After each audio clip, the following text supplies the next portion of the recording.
బస్తీలను సందర్శించారు. ఆయన రావడంతోనే జనం పెద్ద సంఖ్యలో అక్కడికి తరలివచ్చారు. మహిళలు పెద్ద ఎత్తున హాజరై సమస్యలను ఏకరువు పెట్టారు.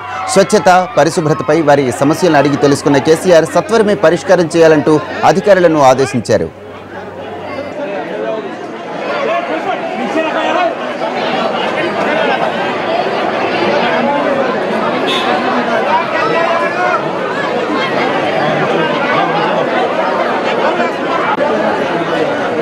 कैमरा कंप्लीट डाउन जी।